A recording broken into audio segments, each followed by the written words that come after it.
Hi, my name's Cheese, and welcome to another Fossil Sweeper Progress Update video. If you haven't heard of the project before, you can find an overview here, but the TLDR is, it's like Minesweeper, but you're digging up fossils, and you get to build skeletons out of the stuff that you find.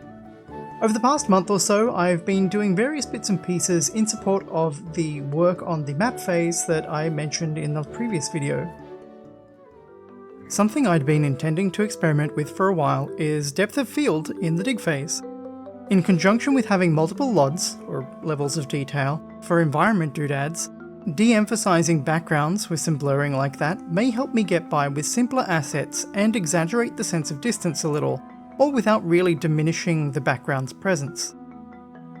The current downside is that it very much amplifies the little nans, or not a numbers, that I have creeping into my ocean shader.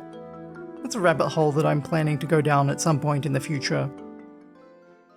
I also put some depth of field blurring into the assembly phase as well, to help give some separation between the shelves and a better sense of depth and scale. I'm intending to make use of distance fog here as well, which I think will be more powerful, but I still like what depth of field is contributing here, especially for tiny specimens.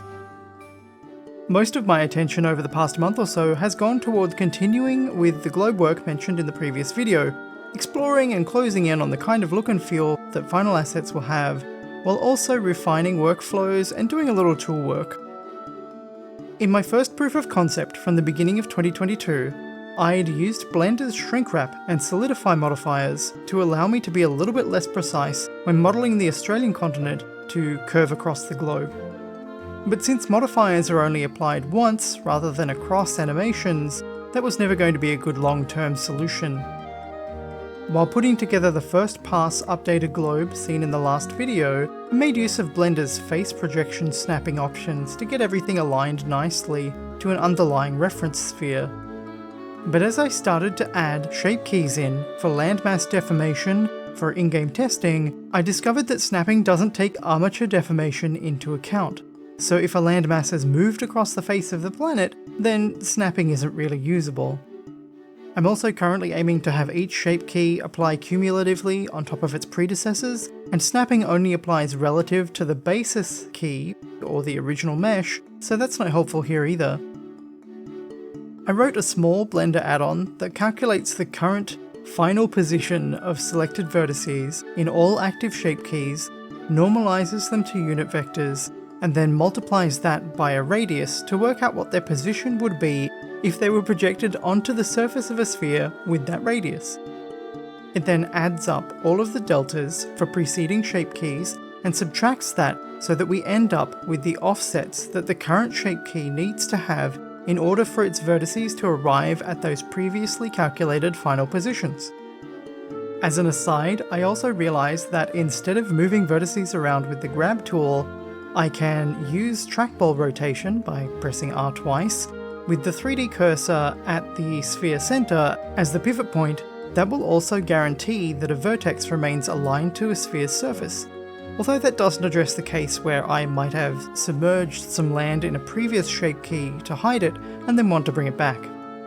While testing additional shape keys in-game, I rewrote how shape key activation is handled so that instead of hard-coding them, when they're turned on or off is now done automatically based on the shape key name, which is a numeric value representing millions of years from today. Currently, at any given time, only one shape key is partially on, with everything newer set to 100% and everything older set to 0%. I also updated the map phase to automatically instantiate bone attachment nodes for possible dig site locations based on bone names. I'd previously been making a new Godot scene and adding stuff like that manually, but now I just instantiate the imported DAE model, and everything else happens at runtime. I prefer to work this way. I want to do all of my authoring for that kind of stuff in Blender, and have the game pick that up with no manual tweaks. Eventually, the entire locations list will be generated from the model too, so the game itself won't need to know about any of that stuff, it'll just expose whatever's there. If I, say, wanted to do a demo build that only had one continent or only had Triassic dig sites, then there wouldn't be any code changes to make. It would just be a matter of changing which content files are available to the game. Another thing that popped up as I've been adding more landmass shape keys into the game for testing is that my previous attempt at fixing overlapping landmass geometry didn't give the results that I was looking for. Ideally, I want to be able to overlap landmasses and not worry about having things precisely line up, but since I'm using a multiply blending mode in order to have landmass colouring apply on top of the globe's existing shading, I wasn't able to find a way to avoid having that multiply effect apply multiple times if a mesh overlapped, even if it's the same mesh overlapping itself. In the end, I put the landmasses onto their own render layer and render that to a separate viewport, and then apply the result with multiply blending. This in turn meant that the large travel lines needed to be moved to their own render layer so that they could then be drawn on top. And it's all looking pretty good now. With there now being a reason to look at the far side of the globe, I updated dig site markers to detach from the surface and orbit around the globe when out of view.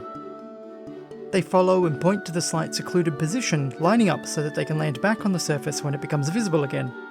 I'd had this in mind from the very beginning, and it feels nice to have it in place now. Last but not least, I addressed a handful of long-standing minor bugs with the map faces camera, such as not consistently taking the shortest path to rotate to a given point, or the camera sometimes spinning around multiple times when leaving the map phase because the idle camera rotation wasn't wrapping to maintain a domain of plus or minus 180 degrees, or the camera sometimes popping to plus or minus 180 degrees because I wasn't adding the remainder when wrapping click and drag rotation. None of these have been reported by testers, but I expect they would have become more visible when I ship version 0.3 test builds with the updated globe.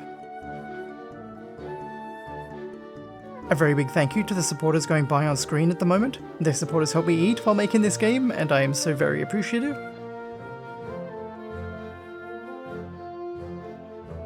A huge thanks also to Screen Tasmania, who supported this project with a small grant. Anyway, that's about it for today. If you'd like to keep track of development or try the playable prototype, you can find some links in the description. And if you're super keen to check out what we talked about here today, I make early test builds available to my supporters on Patreon. Thank you for watching, and goodbye!